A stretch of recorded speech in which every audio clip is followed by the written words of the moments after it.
And hello, Jason Statham fans, and welcome back to another episode of the Zone TV Entertainment.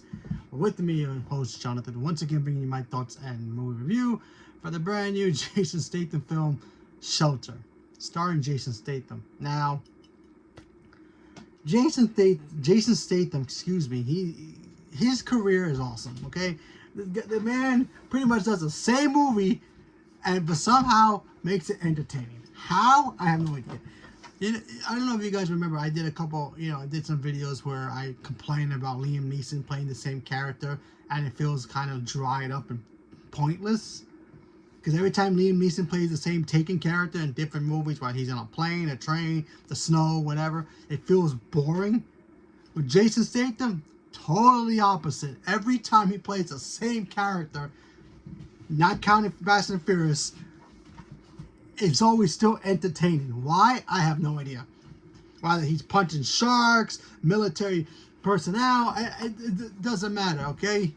The guy is so freaking entertaining, it's ridiculous. So what is Shelter? Shelter tells the story of, once again, Jason Statham, who's living a secluded life where, he's hiding from his past. And here's a surprise. No surprise, he's a government super soldier, and he's, in the wind, in a way, basically hiding. He's hiding, trying to live his life, basically being a lighthouse guard. The guys who watch the lighthouses and keep, make sure the boats are safe in the ocean so they don't crash into rocks. That's what he does. He's secluded, he's by himself, he's got his dog, he's living the best life as he can. Middle of nowhere, too, so, he's good. Till one day, you got this local man and his niece show up, bringing him supplies, back and forth from town to the lighthouse, because he's the only one there. Obviously, the ocean is very dangerous. One day, the boat kind of tips over, and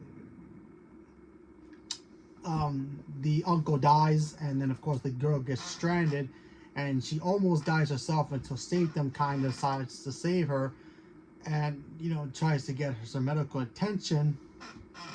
And as he gets back into civilization, he kind of becomes the target of a government agency that kind of programmed him to be what he is now. And they we found him. Let's go after him because he knows government secrets. We need to keep him hush-hush. So, and then you go from there. And then Jason Statham's job is not only to protect this girl because they feel like if he may have told her or she may know some stuff that they don't want her to know, and they go after her too. And then they're using the God's Eye in here. I say the God's Eye because it kind of reminds me, they have this whole, I guess, computer program that can track people through cameras and satellite and all that stuff. Basically the God's Eye from Fast and Furious, yes. Basically the same concept. So they go after him. Jason Statham's got to be the badass that he is. He's protect this girl, protect himself, protect the secrets, and expose him when he needs to. And there's basically the Jason Statham movie that we get. So how was this movie? It's fine. I liked it. It was cool. It did some things in here that was different than normal other Jason Statham movies. Because other Jason Statham movies, he's always very, I can't get close to you.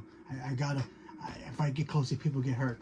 But in this case, he's with this young girl, and he starts forming a father's-daughter relationship with her, and he kind of wants to make sure she's safe at all times, because not only is the government looking for him, they're going through her to get through him, and he's got to protect her, kind of like a father figure, and that basically makes him more humanized. They humanize his character a lot more than usually in these other movies that he does.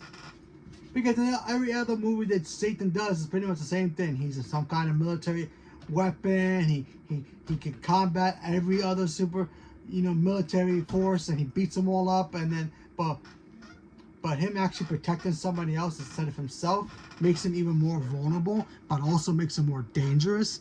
And I thought that stuff was really, really cool to see from a Statham's movie point of view. Because it's not like him fighting a shark or fighting Super Saiyan Vin Diesel, or The Rock, in Fast and Furious. But still, him being more humanized in here by being a kind of a father figure to this young girl. And by the way, the young girl, I thought she was a standout in my opinion, for this movie. She did a really good job of playing the role, so she was great. When she had to be emotional, she was emotional. When she had to be tough, she was tough. When she had to be scared, she did all that stuff really, really well. I thought her chemistry with Statham really blended really well, and I liked it a lot. So that was fantastic. And yeah, it was a fun time. Look, are the Jason Statham movies gonna get me bored one day? Sure, one day. Till then, I'm still waiting, because honestly, every time he does a movie, I'm like, yeah, it's gonna be the same movie he's always doing, but it's gonna be fun either way. Still haven't found one that has been bad. He's got Beekeeper 2 coming out next year. Now, you know how that's gonna turn out. So yeah. Honestly, if this movie makes $5 at the movie theaters, $20 at the movie theaters, $100 million at the movie theaters, $1 billion, Satan doesn't care. He just gets paid. He's good. He's living his best life with his real family. The man's on cloud 9, and the movie's fun. So leave me a comment below. Let me know what you guys thought about Shelter. Are you guys looking forward to seeing yet another same Jason Statham movie? That's pretty much the same thing we've always seen with him, not counting Fast and Furious. What's your favorite Jason Statham movie? Whatever it is, leave me a comment below. Let me know. Stay tuned for more. Thank you very much, and have a good day.